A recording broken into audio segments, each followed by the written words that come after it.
Welcome back. Welcome back. The cousins are here. Today, I'm going to be reacting to a list Matt has put together. We're going to potentially move stuff around. I'm going to potentially either scream or smile. This is the standings of the West in between the ears of Matt. Here we go. All right, starting off, obviously the thumbnail of this video. Oh, look at that beautiful graphical work by Rinaldi, as usual. But all right, so we got the West standing predictions coming off. This was very difficult to do. I'll get into it more as we go on, but the bottom five, we got the Spurs at the bottom at 15, Jazz at 14, Blazers at 13, Rockets at 12. No Thunder so far. All right. And it really hurt me to put the Pelicans here because I could also see them being not even in the play-in. I could see them not even being in the play-in. But the West is insanely hard to predict. Like, I think every team from 11 to like 5 is going to be within 4 games of each other. That's what I was saying. I think they could even be a 5 seed or they could be a 12 seed. It's going to be insane. Okay, but so are you fine with this so far? You got Spurs, Jazz, Blazers, Rockets, Pels. I like seeing no Thunder yet. Yeah, Thunder are one of the teams we talked about being on the rise this year, so I had to give them their respect, and I do think they'll be a better team. But you're fine with this, right? Rockets maybe a little high. I know you're hype on Sengun. No, I'm not. I'm hype on. I think Fred VanVleet and Dylan. If you guys need somebody to make you bet on Sengun, Matt's your guy. This guy will have you putting Sengun in every parlay. But no, I think the additions of VanVleet and Dylan Brooks plus Amen Thompson, I think they'll be, and Cam Whitmore, I think they'll definitely be a solid team. I could see them sneaking into the play, and actually not. It's still year away. Yeah, I think they might need a year. And is KPJ, he's not playing? Nah, he's getting out of there, I think. But all right, moving on to the play-in. We got the T-Wolves at 10, Mavericks at 9, Grizzlies at 8, Warriors at 7. Warriors are probably low to a lot of people. Yeah, that's a little low, but it's so top heavy that it might be fine. Yeah. Again, everybody TOT faithful. This is like a 5 to 7 game gap between 11 and 5. Yeah, T-Wolves was tough to put me there, to put at 10 because I feel like they're just like an auto in between 39 and 43 wins, like automatically. Isn't Ant gonna have his breakout year though?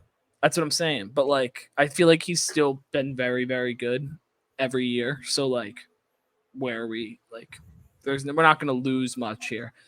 We don't think he's at the point yet where he can win them 45 games by himself.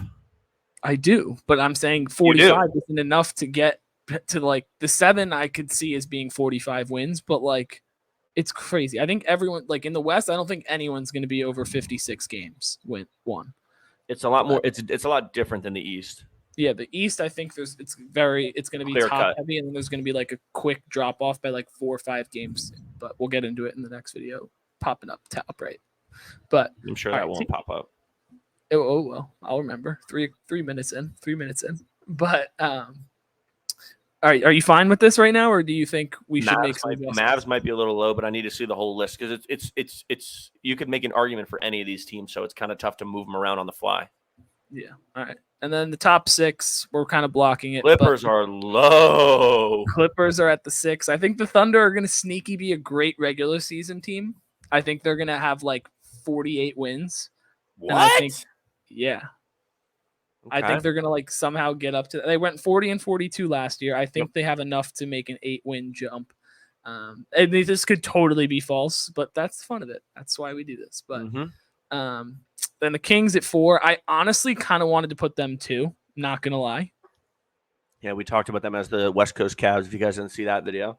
Yeah, but I wanted to throw them higher, but I just had to give the respect to the Nuggets, the Suns for making their additions, and then the Lakers. I think are going to be a beast in the regular season.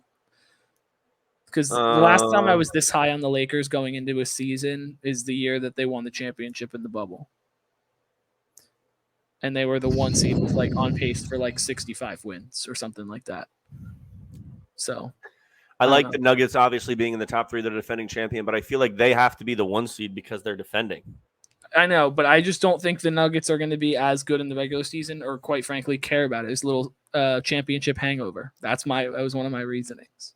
They don't give me championship hangover vibes except for MPJ. I just think that like they're going to start off a little slower than everyone thinks. Okay. And I think losing Bruce Brown is a big regular season. Yeah, RIP Bruce. Where'd he end up? Indiana. Yeah, that's right. But I think he's going to be an awesome fit there. He's going to be great. But yeah, so we got Clippers at 6, Thunder at 5, Kings at 4, Suns at 3, Nuggets at 2, and Lakers at 1. You think we should switch Lakers and Nuggets? I think we should switch Lakers and Nuggets, Clippers and Kings. Whoa. Dude, I think the Clips are in for a huge year if they all play. Kawhi made a statement the other day. He said, I don't play if I'm hurt. The last 2 years, I've torn my ACL and my meniscus. True. But That's just like you hear that at me today and you're like, yeah, I mean, we do give him a hard time, but he's 2 major leg injuries in the last 2 years. Like, yeah. I don't know. I feel like that I think I Bones do is love gonna the step Clippers, up. and our think Clippers Bones is gonna videos. step up. Our Clippers videos at 1.1K from about a month ago. So shout out y'all. Yeah, everybody who likes the Clippers, go check that video out. I think Bones is poised for a big year. I think PG's poised for a big comeback year this year. He seems like he's got something to prove and a little chip on his shoulder from the podcast. I don't know.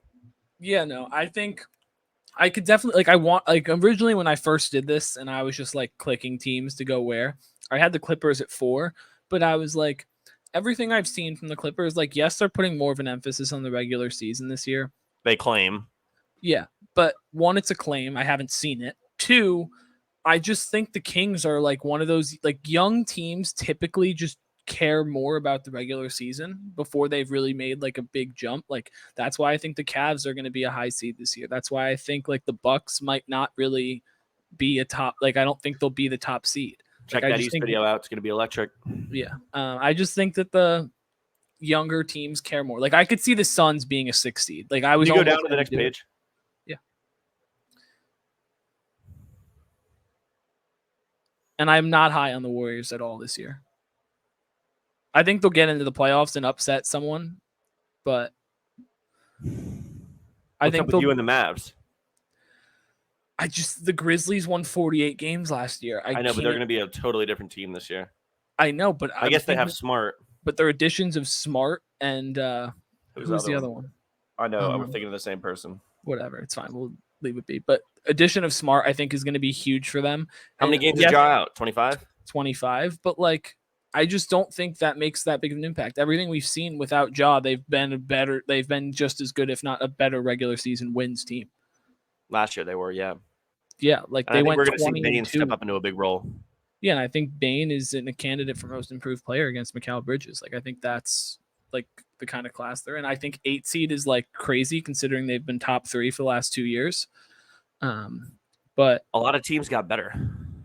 I know. I just can't see them dropping off that much because I really do think they have a really solid squad. Shout out your dad. Can you go down? Yeah. Like, it's tough, man. It's tough with the Pels there, honestly. It's so tough, dude. I honestly was going to do a separate slide without the Pelicans there and be like, this is where it gets tough. Like, because to me, there's a clear bottom 4, and it's them. Yeah, it's them. It's the Jazz, the Blazers, Rockets, and Spurs. But then, like, from 11 to, like, the Mavs missed the play-in last year. Like, that's crazy. I know, and I can make an argument for every single one of these teams from 11 to 5. Yeah. Like, I think the top 4, I feel like, is pretty... I like the Clippers in there, though. I think the Clippers are going to... I gave them the benefit of the doubt because I'm a big PG guy, but I think the Thunder are the only one, to me, that I could see not being in this top 6. Yeah, they're going to be hit or miss. Yeah, I think they could... I'm poised on... I'm going on a breakout season. This is a prediction. It's not a lock, but it's very, very tough to do, but... What would your list be? We can go from the bottom and we'll just say it out loud for the fans at home to see if you had the same kind of ideas. So I'll keep all this the same. You like the Pelicans at 11 for... No, I mean the 12 and down. We're 11 to 5. We're going to move around a little bit. I'm going to bring the Pelicans up. Go to the next page. Mm-hmm. I'm going to bring the Pelicans up and put them at 9. I'm going to put the Mavericks at 8. I'm going to put the T-Wolves. I'm going to keep the T-Wolves there, and I'm going to move the Grizzlies to 11. Wow. Grizzlies not even making the play-in? That's kind of crazy to me. But I know, like... It's entirely possible. Exactly. It's if I have to make a move, that's probably the move I would make because I just don't trust that team. And then are you bringing the Warriors up and Thunder down? I figured I'd have a little fun, put some spice in there. Yeah, no, I like the spice there. I'm definitely going to put the Kings 5, Clippers 4. I'm going to put the Nuggets 1, Lakers 2. and then I guess the Thunder. Can you go back to the bottom page one more time? The bottom, Thunder. This one. The Thunder are going to swap with the Warriors. Okay, so yours would be Nuggets, Lakers, Suns, Clippers, Kings, Warriors. Clippers, Kings, Warriors at 6. Then we would have the Thunder at 7. Yep. Then we would have Pelicans Yep. Mavericks at 8, Pelicans Then at 9, Pels, T-Wolves at 10. T-Wolves, yes. And then at the bottom. All right. It's a spicy conference. It's crazy. But I don't think it's a great conference. I just think that it's gonna be like the battle of like slightly above and below and mids. Like it's gonna be crazy. But I think the Clippers are gonna fight more than people think. Yeah, I think people are low on the Clippers, but over here at TOT we're pretty high on them. We'll definitely have to come back to this video to see how we did. Yeah, for sure. But all right. Well, I mean, that's the West. East video is going to be linked at the end of this, and click on that if you want to see our East came out 2 days after. So if you're watching this 2 days after release, the East is going to be a lot more calm little East. I think it's a little bit easier to predict the East. It is, but it's not at the same time. But yeah, I bet once we look at it, I'm going to be like, what the fuck?